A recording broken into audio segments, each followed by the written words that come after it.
Alors, je vous propose un petit sommaire très rapide. Nous allons voir un petit peu très rapidement ce qu'est la maladie d'Alzheimer, l'objectif de cet atelier, ce qu'il faut faire pour que la séance soit réussie, et je vous donnerai quelques exemples d'animation avec une conclusion bien entendu.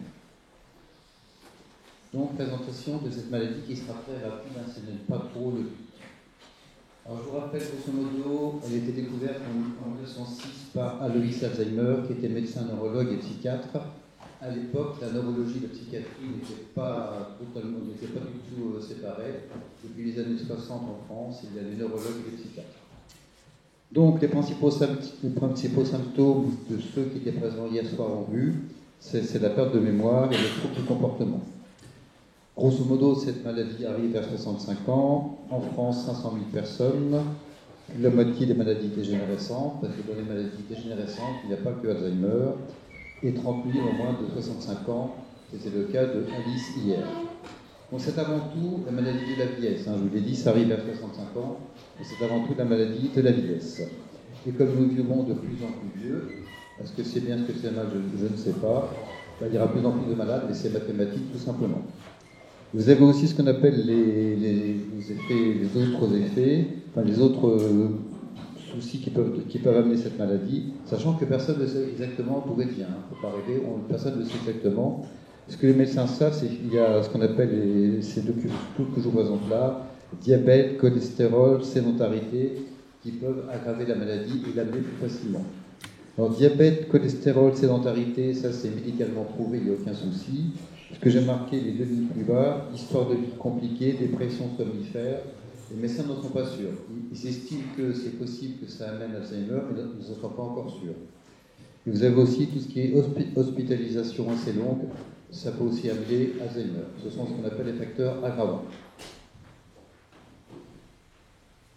Donc, je l'appelle, parce que je pense qu'il faut éviter les mots compliqués, les mots médicaux, je l'appelle maladie de l'intelligence et de la mémoire. Parce que l'intelligence, c'est le fait de comprendre, et cette maladie empêche de comprendre, de se souvenir, de penser, de prendre des décisions, d'exécuter les tâches quotidiennes.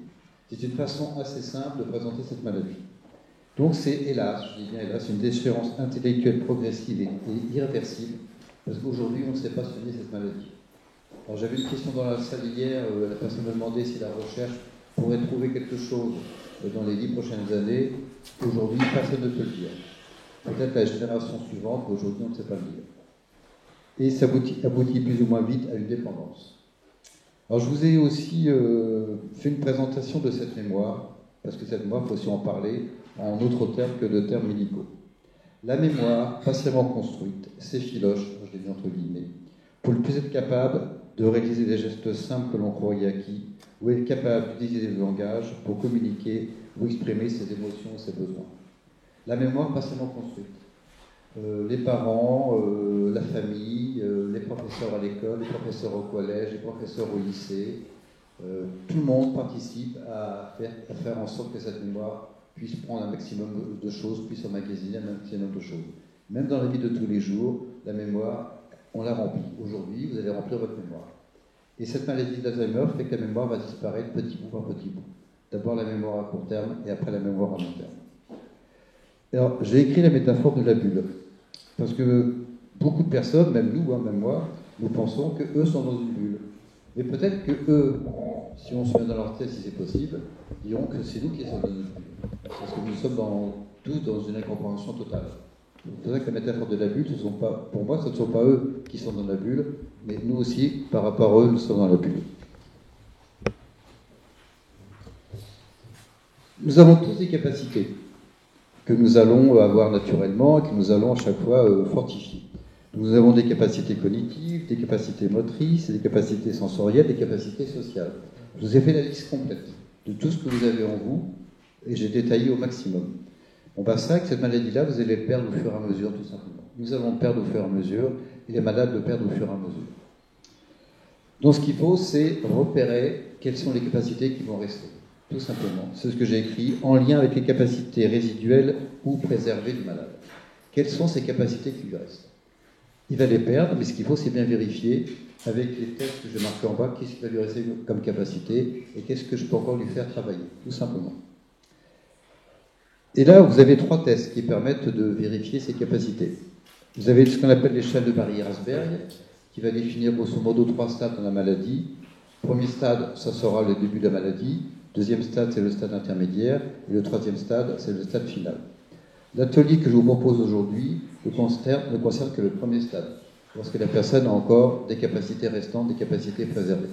Donc ça, c'est la première échelle, permet de voir à peu près où en est la personne. Il faut mettre ça aussi avec ce qu'on appelle le MMS, Mini Mental Stat.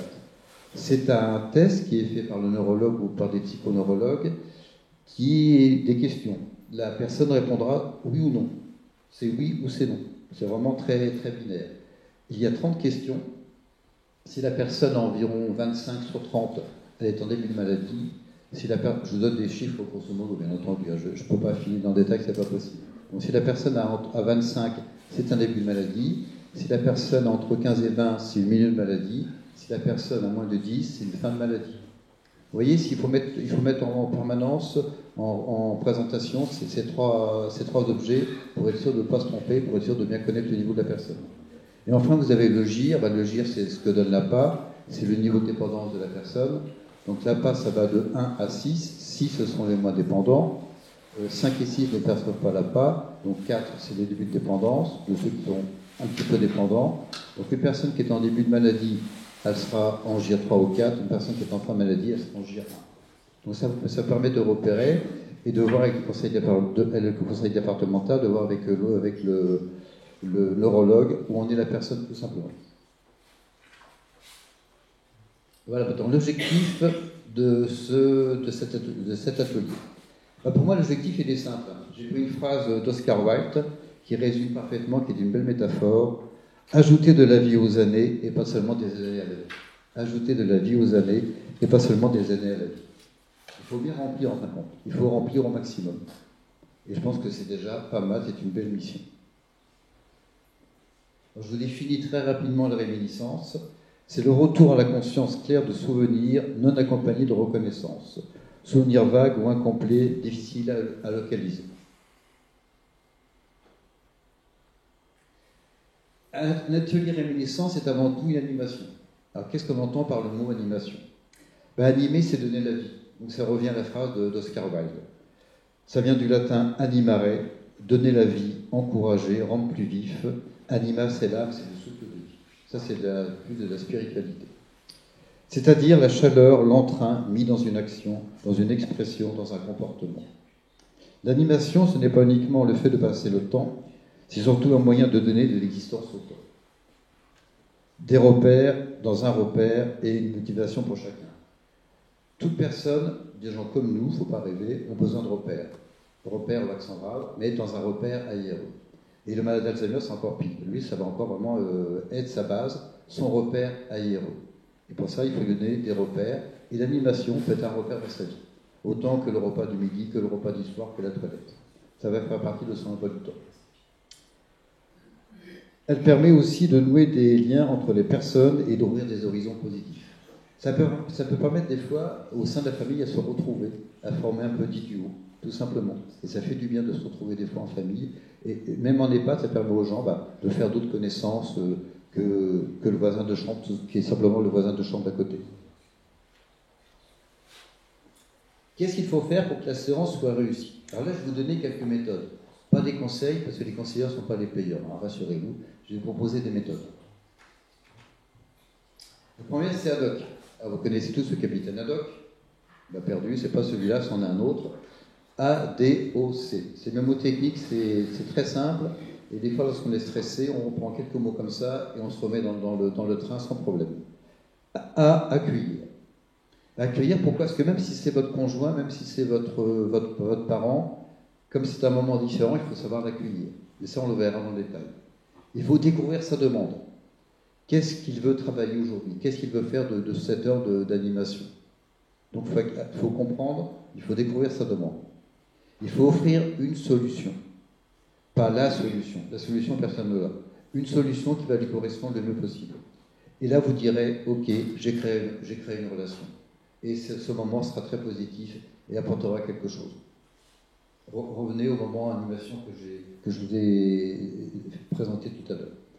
La deuxième chose, c'est le SAV. Alors, ce n'est pas d'article, service après-vente, hein, rassurez-vous, mais vous allez vous en rappeler. Stimuler. Tout simplement, l'animation, c'est aussi de la stimulation. Je vous ai expliqué que nous avons tous des capacités cognitives, que la personne va les perdre. Ben là, nous allons stimuler ses capacités préservées, ses capacités restantes. En s'amusant, bien entendu. Parce que cet atelier-là, ce n'est pas l'école. Pas du tout. C'est même le contraire de l'école. Ce n'est pas le but. Et ça va valoriser la personne. Parce que la personne saura que, ok, elle a cette maladie, mais ok, elle a encore des capacités. Et vous, en tant que soignant, en tant que co-soignant, quand aidant, vous allez aussi vous valoriser vous-même, vous allez vous dire, je peux faire autre chose. Je ne suis pas seulement là que pour faire la toilette ou donner le repas. Donc c'est important, cette valorisation, mais c'est surtout en s'amusant.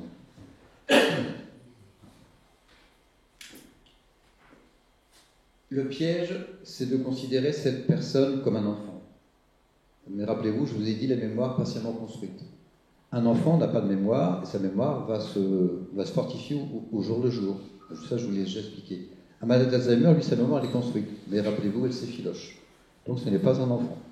Donc il faut avoir toujours une relation adulte-adulte. L'adulte représente la pensée rationnelle, l'objectivité et l'esprit d'analyse. Le parent est critique et normatif, ainsi qu'au protecteur si nécessaire. C'est vrai qu'il faut protéger les malades, mais pas en tant que parent, en tant qu'aidant, en tant que quasiment ami. La relation doit être sur la même longueur d'onde et non croisée. Le patient n'est pas un enfant. Et le principe aussi, c'est de ne jamais lui demander ce qu'elle ne peut pas exprimer. Jamais lui demander ce qu'elle ne peut pas exprimer. Ça veut dire quoi? Ça veut dire que toute personne, vous comme moi, nous avons tous une histoire de vie. Avec ses hauts, avec ses bas, avec tout ce qui fait notre patrimoine, tout ce qui fait notre mémoire. Donc, de demander des choses que ce qui appartiennent à la personne. Et bien connaître aussi ses centres d'intérêt. Ça, c'est très important. Je vais prendre un exemple, le mien, c'est plus simple. Hein. Je viens du Nord, je viens de la ville. Je suis venu habiter à la campagne. Ça va, je ne me suis pas planté, entre guillemets, heureusement. Mais si vous me parlez de chasse, de pêche, d'huîtres, là, vous allez vraiment m'ennuyer. Parce que ce n'est pas mon domaine. Comme ça fait 3 ans que je suis là. Vous voyez un petit peu? Donc, toujours bien connaître les centres d'intérêt et qui est cette personne. Ça, c'est primordial pour que cette séance se passe bien. Excusez-moi, j'ai peur d'oublier. C'est quoi, qu'est-ce que vous entendez par sur la même longueur d'onde? Ça, je comprenais, mais non croisé. Ben, si vous êtes parent-enfant, vous allez me faire hop, vous allez faire, moi ça sera croisé, vous n'êtes pas sur la même longueur d'onde, vous êtes comme ça. Ah oui, d'accord. Alors il y a un mot qui est devenu à la mode, qui était peu connu il y a un certain temps, c'est la balance bénéfice-risque. La balance bénéfice-risque. On l'a beaucoup entendu au moment du Covid. Beaucoup entendu au moment du Covid. Ben, je l'ai reprise pour cette activité, parce que dans toute activité, dès qu'on fait quelque chose, il y a toujours une balance, il y a toujours des bénéfices, il y a toujours des risques. Lorsque vous prenez un médicament, il est là pour tenter de vous guérir, mais il y a aussi des effets secondaires. Je ne parlerai pas d'effets secondaires, je parlerai seulement du bénéfice et du risque. Bon, le bénéfice, vous l'avez bien compris, je l'ai expliqué, je vais encore le réexpliquer. Mais il y a aussi des risques. Donc il faut ces risques, c'est les mesurer tout simplement. Alors, je vous ai mis les principaux risques que j'ai rencontrés dans ma carrière professionnelle.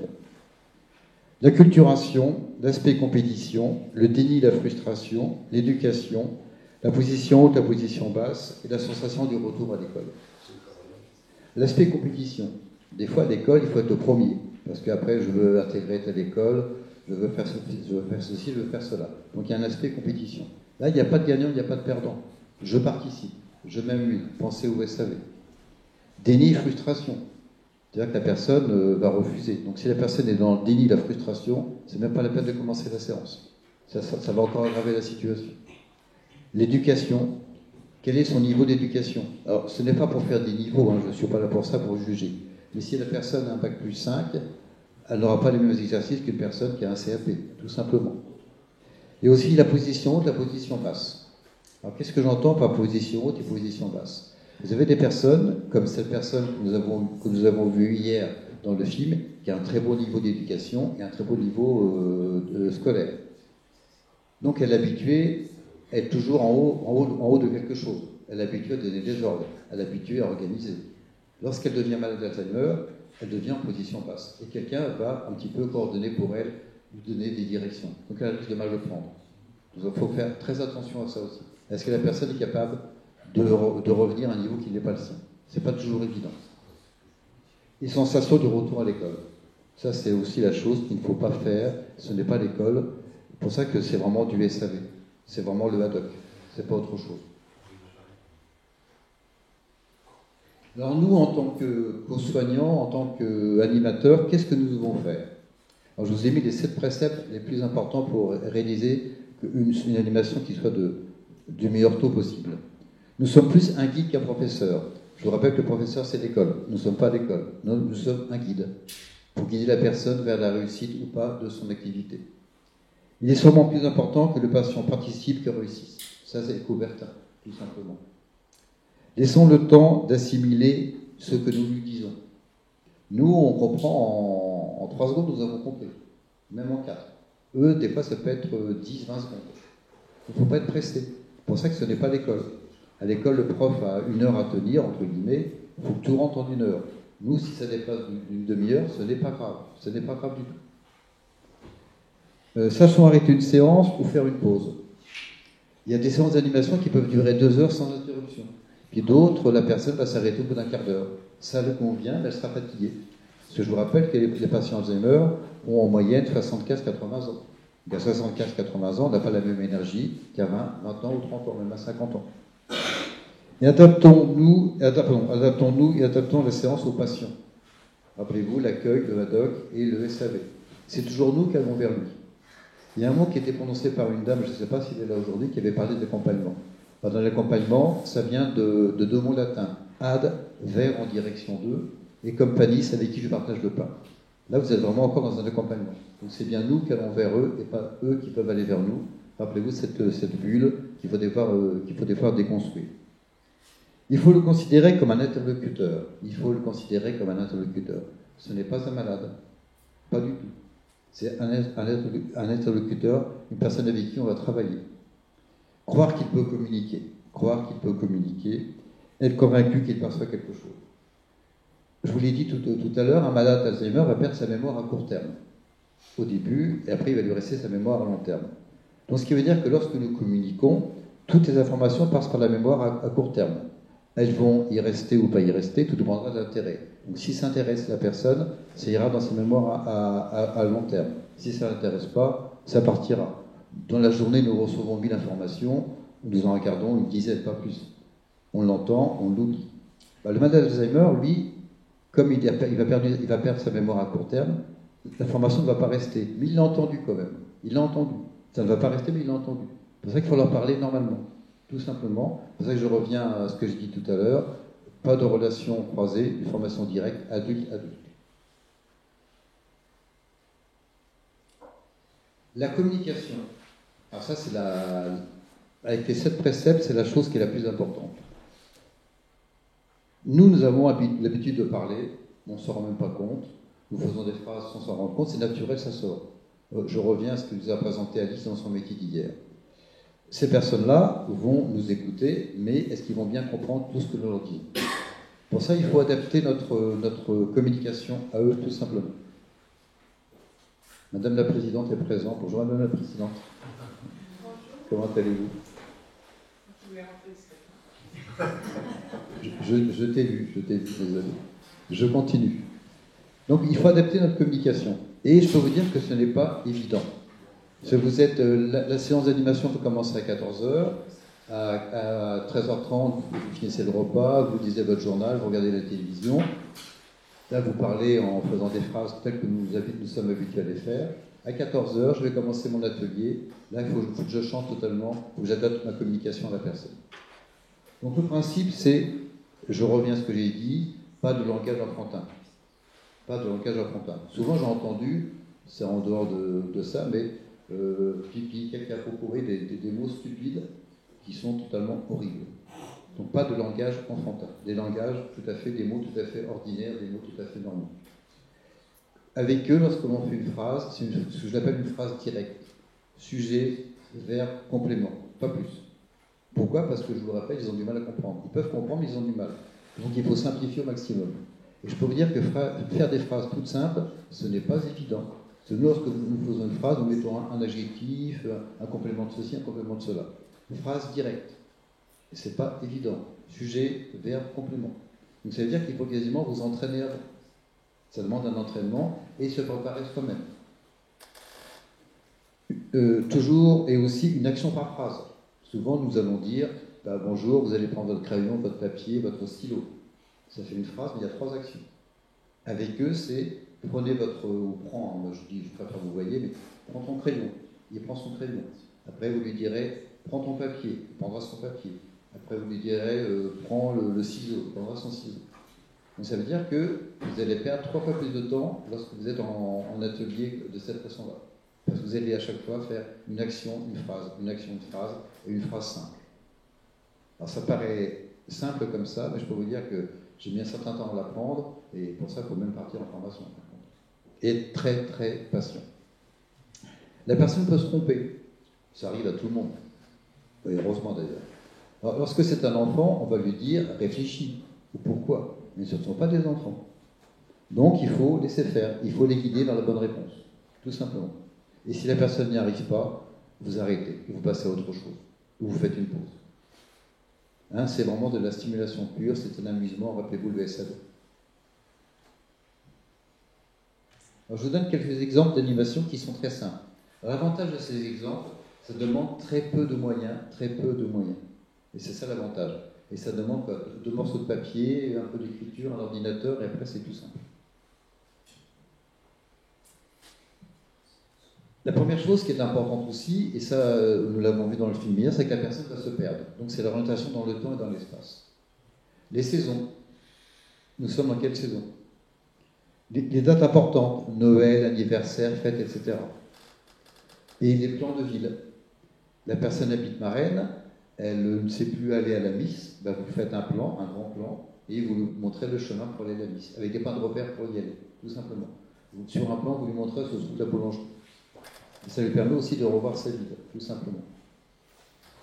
Alors ce que vous pouvez faire dans ces cas-là, c'est faire des grands agendas, des grands tableaux où tout est marqué dessus. Le mieux, c'est de faire un tableau avec le matin, l'après-midi, enfin la semaine complète et le matin, l'après-midi, avec lundi, mardi, mercredi, jeudi, vendredi. Et sur ces cases vides, chaque semaine, vous allez remplir des cases importantes. Rendez-vous chez le médecin, rendez-vous avec le kiné, le passage de l'aide-soignante, etc., etc. Ça lui donne des repères, tout simplement. Et ça lui permet aussi de faire un lien entre le lundi et le mardi, et ce qu'elle fait le mardi, et ce qu'elle ne fait pas le lundi, tout simplement. Et celle qui va remplir le tableau, tout simplement. Il y a aussi la mémoire biographique, ce que j'appelle les noms, les prénoms, les enfants, les petits-enfants. Avec les photos, c'est encore mieux. Lui faire un arbre généalogique, lui faire remplir les albums photos. Alors lorsque vous mettez les albums photos, faites attention, mettez toujours les dates et les noms et les prénoms des personnes. Donc c'est-à-dire que si vous avez des albums photos en réserve, et commencez dès maintenant à mettre les noms, les prénoms des personnes. Sinon, vous ne pourrez pas travailler. Les jeux de société, c'est très important. Parce que là, en plus, la personne elle va les toucher, elle verra des couleurs, elle fera un tas de choses, elle va se stimuler sans s'en rendre compte. Mais attention par rapport aux jeux de société. Je reviens au fonctionnement de la mémoire. Il faut lui faire des jeux de société qu'elle connaît. Parce que si vous lui montrez un jeu de société qu'elle ne connaît pas, rappelez-vous, l'information passe par la mémoire à court terme. Comme elle n'a plus de mémoire à court terme, l'information va disparaître. Elle ira jamais dans la mémoire à long terme. Donc il faut prendre des jeux de société qu'elle connaît très bien. Et aussi, ce que vous pouvez faire, c'est les lectures de la presse. Vous prenez le littoral, vous prenez Sud-Ouest, pour ne pas faire de publicité, et vous prenez Marennes. Et dessus, elle reverra sa ville. Elle se rappellera qu'elle habite à Marennes, elle se rappellera de ce qui se passe dans sa commune, tout simplement. Donc ça demande très peu de moyens, s'asseoir à une table, comme celle-ci, un à droite, un à gauche, et vous lisez le journal ensemble. Tout simplement. Dans d'autres activités, ce que j'appelle l'étude de texte. C'est un peu l'école qui revient, mais nous, là, c'est différent. Ça, vous ne le direz pas, par exemple. C'est le modèle, ça s'appelle l'étude de texte. Vous avez une consigne. Alors, avec le malade d'Alzheimer, il faut toujours commencer par une consigne, pour qu'il comprenne où il doit aller. La consigne, c'est Céline a oublié quelque chose. Sujet, verbe, complément. Vous voyez, c'est très simple. Céline a oublié quelque chose. Et vous lui proposez 3 phrases. Et elle doit retrouver ce que Céline a oublié. Bon, vous avez vu, c'est simple. On voit rien du tout, en fait. Ah bah ça, j'y peux rien. Qu'est-ce qu'on peut faire pour voir si vous voyez rien? Il aurait fallu un fond. Non, c'était le fond blanc. Ah ouais, autant pour moi. Ou dire ce qu'on devrait voir, en tout cas. Alors, donc, vous avez Céline a oublié quelque chose. Ça, vous le lisez, ça? Oui. Ça, c'est la consigne. Le texte, c'est... Il y a 3 textes. Hein. Odile a acheté des huîtres. Serge chante dans un groupe de jazz. Céline a oublié de mettre les œufs dans la pâte à crêpes. La personne doit vous répondre, Céline a oublié les œufs dans la pâte à crêpes. Tout simplement. Donc, si la personne est à un très bon niveau d'éducation, au lieu de mettre 3 phrases, vous en mettez 5. Si la personne a un niveau d'éducation qui est un peu plus faible, vous mettez 2 phrases. Il faut toujours adapter. Là, je vous donne des modèles, il faut les adapter à la personne. Là, par exemple, j'ai pris aussi des textes totalement différents. Mais les huîtres, c'est pas marraine, n'oubliez jamais ça. Le groupe de jazz, je ne sais pas si la personne aime le jazz. Donc peut-être que c'est pas la bonne phrase, c'est la personne ne sait pas ce que c'est que le jazz, ou s'il n'a jamais écouté de jazz. Vous voyez, ça, je sais pas, c'est les phrases adaptées à l'histoire de vie, à ses centres d'intérêt, tout simplement. Là, vous voyez mieux, c'est parfait. Là, vous avez aussi des mots, ce que j'appelle des mots dans l'espace. Toujours la consigne, reporter ces noms sur un second tableau et dans les mêmes cases. Vous avez un tableau comme ceci, et à côté, vous avez un tableau vide. Donc la personne va regarder ce tableau pendant un certain temps, et elle devra remettre les mêmes éléments dans les mêmes cases. Donc là, c'est un peu compliqué, mais je le fais exprès. Là, ce sont pour des personnes qui sont en tout début de maladie. Mais vous pouvez refaire le même tableau, au lieu de mettre autant de cases, vous en mettez moitié moins. Là, par exemple, il y a aussi des mots très différents. Crayon, sympathie, rodéo, voiture, caramel, orange. Ils n'ont aucun lien ensemble. Vous pouvez prendre des noms, par exemple, si c'est une personne qui est chasseur, vous pouvez prendre des noms qui sont seulement reliés à la chasse. Vous pouvez prendre des chiffres aussi. Oui, c'est par rapport à son histoire de vie, par rapport à ses centres d'intérêt. Il faut faire ou simple ou compliqué. Peut-être que la première année de stimulation, vous ferez ce genre de cases très longues. Au bout de 2 ans d'animation, vous ferez des cases plus petites. Tout simplement. Il faut en permanence s'adapter. Rappelez-vous, c'est nous qui allons nous adapter et pas le malade qui s'adapte. Ce ne sont que des modèles pour vous donner des idées. Vous avez aussi ce que j'appelle la socialisation. Vous vous rendez compte que la personne est un peu perdue, que l'heure du midi, elle ne sait pas trop ce que c'est, que l'heure du thé, elle ne sait pas trop ce que c'est, etc., etc. Alors vous lui mettez une pendule et vous lui dites « le coucher est à quelle heure ?» Et la personne va diriger les aiguilles de la pendule. Pareil pour le midi, pareil. Alors, en permanence, ça c'est de la bonne stimulation et c'est très simple. Vous avez aussi des objets. Il faut lui demander de nommer les objets. Ça, rappelez-vous, pour ceux qui ont vu le film hier, le neurologue demandait à Alice de nommer les objets. Il lui présentait une liste à beaucoup d'objets, et la personne devait les nommer. Là, vous mettez plusieurs objets ensemble, assez mélangés, et la personne doit trouver le vélo, doit trouver la voiture, doit trouver le train. Tout simplement. Et si la personne est bien partie, vous parlez du train. Vous pouvez parler, comme vous avez dit, monsieur, hier, du TGV, par exemple. Vous vous rappelez, le TGV qui arrive à l'heure. Vous partez là-dessus. Si la personne travaillait à la SNCF, par exemple, là, vous pouvez tenir tranquillement une demi-heure. Parce que ça va déclencher un tas de souvenirs dans sa vie. Mais je reviens à mon expérience. Si vous mettez pour moi des huîtres des compagnies, là, je vous en vais promener quasiment, vous voyez. Parce que ce n'est pas mon domaine de compétences, ni mes centres d'intérêt. Là, il y a beaucoup d'objets. Vous pouvez les mettre globalement comme je l'ai fait là. Vous pouvez faire aussi comme le neurologue avec Alice hier, les présenter un par un. Il y a plusieurs modèles. Il n'y a pas pour ça que je donne des méthodes, mais il n'y a rien de bien précis, rien à faire. Ce n'est pas un cours d'école où on suit un programme de A à B, enfin de A à Z en passant par B. On doit en permanence s'adapter. C'est parfait, nous arrivons à la conclusion, c'est parfait. Ça, je pourrais répondre plus facilement à vos questions. Alors, je vous ai présenté 3 phrases qui, je pense, résument le film d'hier et résument un atelier d'animation. Alors, il y en a 2 qui sont de Saint-Exupéry. La première, c'est son livre, La Citadelle. La deuxième, c'est Le Petit Prince, que vous connaissez. La première, si tu diffères de moi, loin de me léser, tu m'enrichis. Si tu diffères de moi, loin de me léser, tu m'enrichis. Ces malades, ils ne sont peut-être pas comme nous, rappelez-vous la bulle, mais avec eux, on peut s'enrichir, on peut apprendre un tas de choses, autant sur nous que sur la vie en général. N'oubliez jamais ça. On ne voit bien qu'avec le cœur, l'essentiel est invisible pour les yeux. L'essentiel est invisible pour les yeux. Si vous faites cette animation avec un plaisir d'animer, un plaisir de vous faire plaisir à vous, un plaisir de stimulation, vous verrez, ça passera tout seul. N'ayez pas peur. Les émotions, on parle souvent des émotions, mais il y a 6 émotions. Il y a 6 émotions principales. Je vous les rappelle. La joie, la peur, la surprise, la tristesse, la colère et le dégoût. C'est vrai que sur ces 6 émotions principales, Il y en a une de positive, la joie. La surprise, ça peut être positif ou négatif, parce que ça peut être une bonne surprise ou une mauvaise surprise. Il y a 4 émotions négatives. Donc l'être humain, il est franchement mal fait. Enfin, si la joie est une émotion positive, travaillons sur la joie. Parce que si la personne fait cet exercice avec des plaisirs, ça sera l'émotion du dégoût. Si elle n'a pas compris ce qu'elle allait faire, ça sera l'émotion de la peur. Vous voyez un petit peu? Donc c'est la joie qui compte. C'est ad hoc, rappelez-vous, ad hoc SAV, tout simplement. Notre grande erreur est d'essayer d'obtenir de chacun en particulier les vertus qu'il n'a pas et de négliger celles qu'il a. Dis-moi, ma vertu, c'est pas les huîtres, je suis désolé, même si je suis un marin. Donc, quelles sont les vertus de la personne que je vais aider? Quelles sont les vertus? Qu'est-ce qu'elle aime, tout simplement? Quelles sont non pas ses capacités, pas ses qualités, mais ses ressources. Ses qualités, ses défauts. Moi, je préfère parler de ressources. Quelles sont ses ressources? Et si vous appuyez sur tout ça, certes, la maladie arrivera, enfin, la maladie est là, la maladie avancera. Mais comme l'a dit très bien Philippe tout à l'heure, c'est une pente. Mais une pente, ça peut être douce ou brute.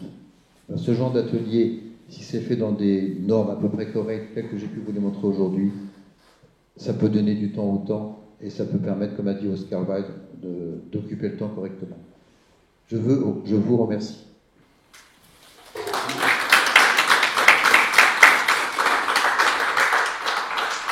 Et je vous écoute.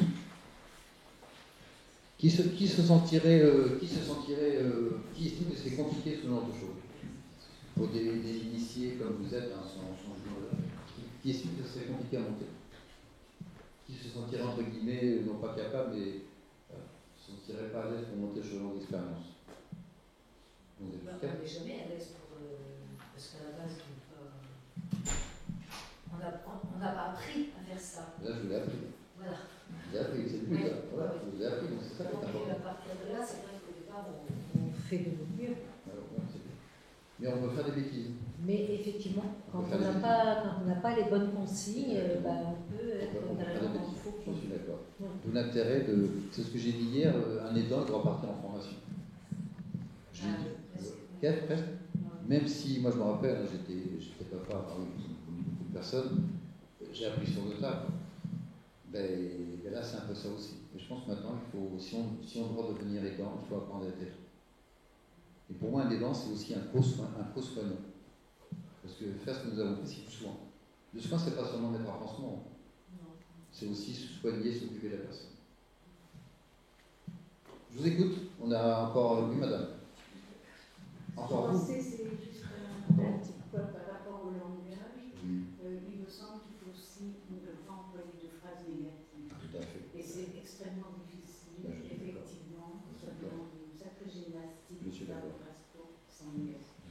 C'est pour ça que j'ai parlé des 6 émotions et l'émotion positive. Je pense que j'ai été positif dans ce que j'ai fait. Oui. C'est ce qu'il faut faire en permanence. Mais, c'est vrai, mais lorsque vous êtes comme moi un petit peu acteur, c'est vachement simple, entre guillemets, d'être positif. Et quand vous êtes, ce que j'ai dit un peu hier, quand je travaillais, même si je bossais 10 heures par jour, je pouvais rentrer chez moi, j'avais des vacances et tout, donc j'avais le temps de me reposer et d'oublier. Mais quand vous êtes aidant au domicile 24 jours sur 7, est-ce qu'on a vraiment les moyens de... Non, il ne faut pas rêver aussi, il ne faut pas être hypocrite. Il y a cette réalité-là aussi. C'est ce que vous avez dit tout à l'heure, ça demande un sacré entraînement. Tout à fait. De le temps de faire des phrases. Tout à fait. Non négatives. Et avoir la patience. Je pense que c'est ça, la patience, c'est un mot qu'il faut mettre en premier. La patience de répéter. Parce que c'est toujours. Parce que l'inconvénient, entre guillemets, c'est pas l'inconvénient, mais c'est toujours nous qui avons l'heure. Jamais eux qui viennent l'heure. Je vous rappelle la plume. Mais la notion d'accompagnement, rappelez-vous, comme Vanis, et à adhérer en direction d'eux, comme Vanis avec le partage de temps. Ce côté-là, ne pas beaucoup parler de ce côté-là. Je suis comme à l'école maintenant. Attention, je mets des notes. Madame, vous avez posé beaucoup de questions hier. Oui, Je me rappelle de vous. L'écoute, pardon. Je vous refais le micro parce qu'avec le micro, c'est mieux pour l'enregistrement. Ah, pardon. Tout est capté, c'est pour ça que je vous embête avec le micro.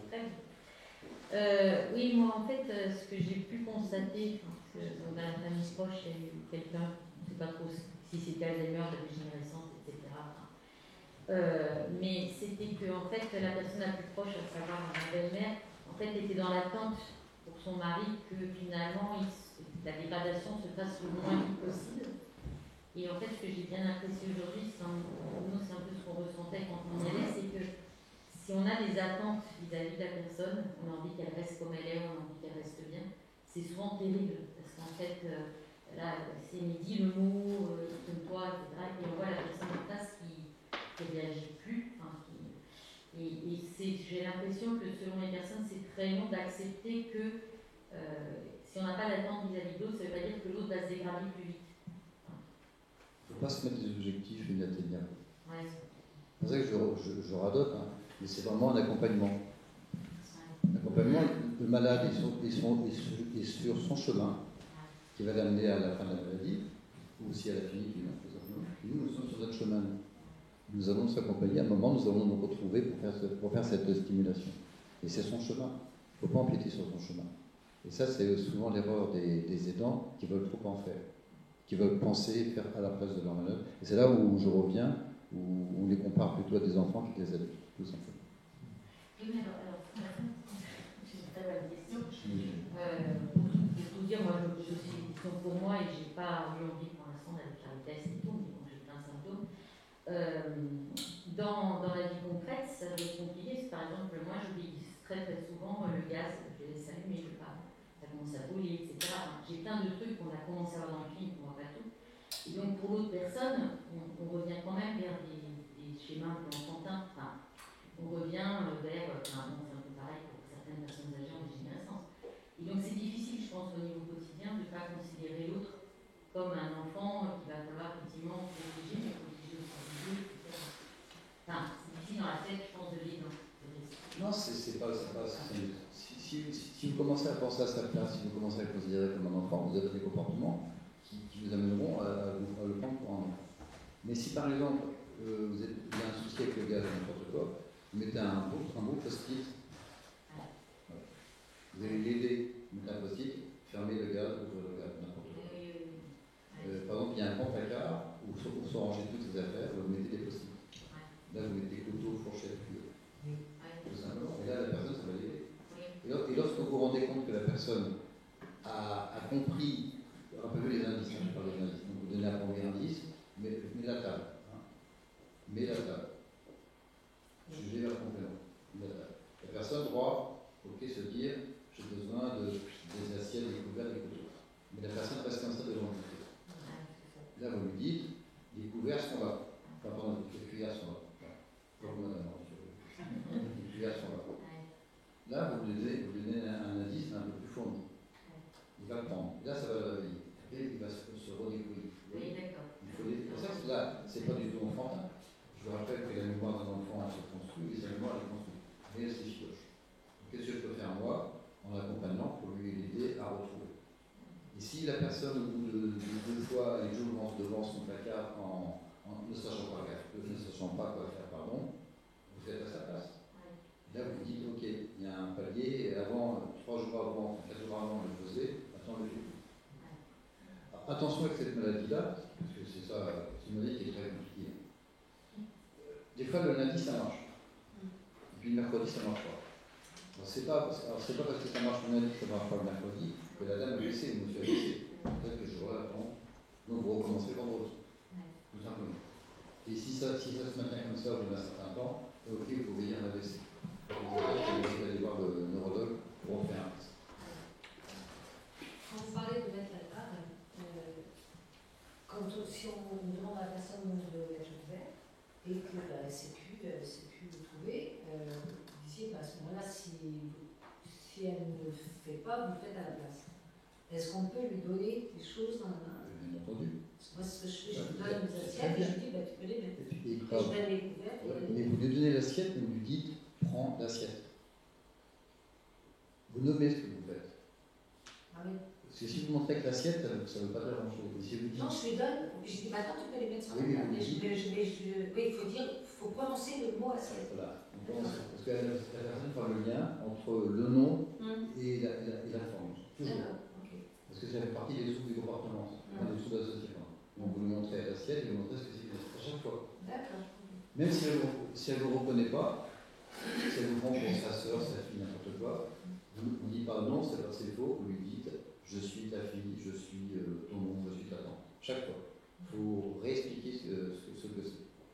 vous répétez, plus ça rentre.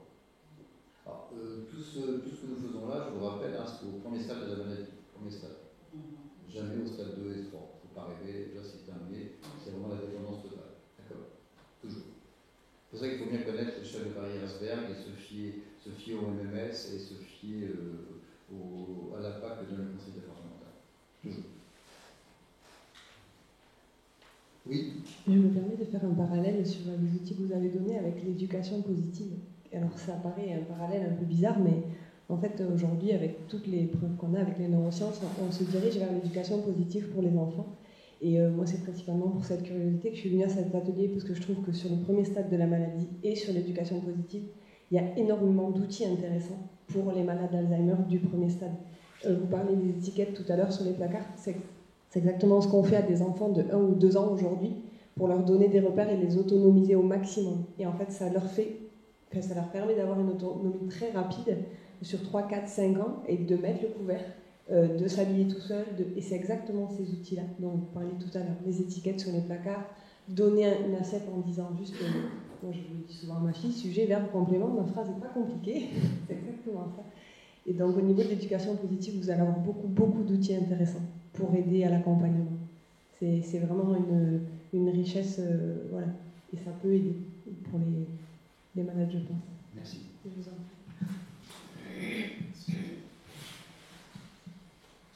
C'est tout? Vous étiez bien parti? Non. Qui n'a pas posé de question? On va faire le méchant. Non, c'est bon? Tout va bien? Donc demain matin, vous commencerez.